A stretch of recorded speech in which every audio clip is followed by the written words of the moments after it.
सरकार की मनमानी टैक्स नीति अब बन गई है जनता और व्यापारियों के लिए सिरदर्द। और इस बार आहट आई है महाराष्ट्र से, जहां होटल व्यवसायियों ने सरकार के खिलाफ मोर्चा खोल दिया है।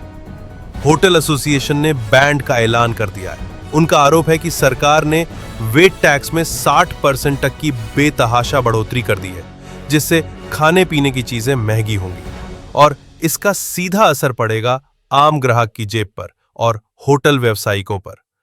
इतना ही नहीं, शराब पर लाइसेंस फीस में भी 15% की बढ़ोतरी कर दी गई है।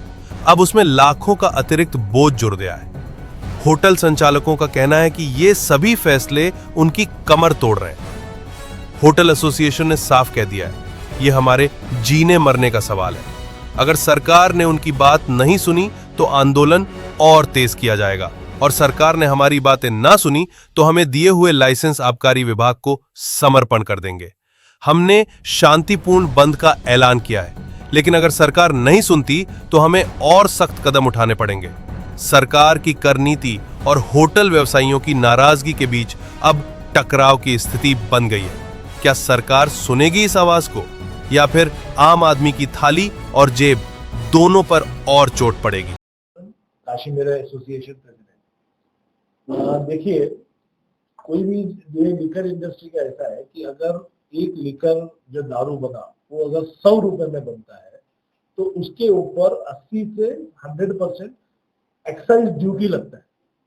एक्साइज ड्यूटी के ऊपर ये दोनों को फिर मिला के एक 40 to 50% वैट लगता है। वो वैट के बाद फिर वो अपना मार्जिन रख के एमआरपी बनती है। वो एमआरपी के ऊपर वाइन शॉप में जो हमारे रिटेल शॉप में बिकता है। लेकिन वही जब परमिट रूम बेचता है, रेस्टोरेंट में बिकता है, जब रेस्टोरेंट में बिकता है तो हम उसके ऊपर जो हमारा मार्जिन है एमआरपी के ऊपर, जो हमारा होटल रेस्टोरेंट मार्जिन लगता है, एक्चुअल प्राइस एमआरपी मतलब जो एमआरपी प्लस हमारा मार्जिन, उसके ऊपर 10% कस्टमर को पे करना पड़ता है। जो अगर मैं बोलता हूँ अगर 100 रुपए का प्रोडक्ट है तो मेरे पास आते आते एमआरपी उसका 22 रुपए हो जाता है। तो वो एमआरपी के ऊपर अगर मैं अपने 50% मार्जिन रखता हूँ, क्योंकि हमारे ओवरहेड्स बहुत ज्यादा है, इलेक्ट्रिसिटी बिल स्टाफ है, तो वो अगर 50 रुपए रखता हूँ तो अगर वो 240 290 होता है तो उसके ऊपर 10% मतलब 29 रुपीज 30 रुपीज और ऐड हो जाता है। अच्छा, अभी जो गवर्नमेंट ने अभी फ्रेश जो नया जो रूल निकाला है उसमें उन्होंने किया है, जो पहले जो स्लैब था उनका 80% उसके ऊपर और 60% बढ़ा दिया। तो वो अभी जो क्वार्टर, जो मैकडॉनल्ड क्वार्टर को अगर आप एक एग्जांपल लेंगे, 150 160 रुपीज का क्वार्टर आज एमआरपी उसकी 220 रुपए हो गया। तो आप सोचिए कि अगर वो 220 रुपए अगर मेरे रेस्टोरेंट में हमारे होटल प्रीमाइस में कोई पीता है तो अगर उसके ऊपर हम हमारा मार्जिन रख के बेचते हैं, अगर एक 50 रुपए में मार्जिन रख के बेचते हैं तो वो 270 हो जाता है। फिर 270 के ऊपर 10%, तो वो चला जाएगा करीब करीब 300 के ऊपर। तो रोज रोज जो कस्टमर के साथ जो आर्ग्यूमेंट समझाना है वो हमारे को बहुत तकलीफ होने वाला है। आप इन शॉर्ट ये कह रहे हैं कि कस्टमर को 2-3 अभी 100 रुपए मिलती थी, वो अंदाजा लगा 200 रुपए मिलेगी। यस, एक बार यही आई तो कॉमन। देखिए क्या है, अभी जो टैक्स वैट ये वो सब जो लगने वाला है, ये सब लगने वाला है आम आदमी के ऊपर, क्योंकि जो अभी यहाँ पे पीने आता है, खाने पीने आता है, वो डायरेक्ट बर्डन उनके ऊपर चला जाने वाला है। और इसके वजह से क्या होगा कि इसका सेल ड्रॉप होने वाला है, और जैसे इसका सेल ड्रॉप होगा तो डेफिनेटली इसका इलीगल एक्टिविटी, जैसा मैंने आपको बताया पहले कि जो बाहर से जो हमारे आसपास में दोनों हमारे स्टेट के दोनों बजे, यहाँ पे दमन है, यहाँ पे गोवा है, तो वहां के माल यहाँ पे आने की चांसेस बढ़ जाएगी। इलीगल एक्टिविटी होने की जो इसके ऊपर जो डुप्लीकेसी ये सब बढ़ने की चांसेस बढ़ जाएगी।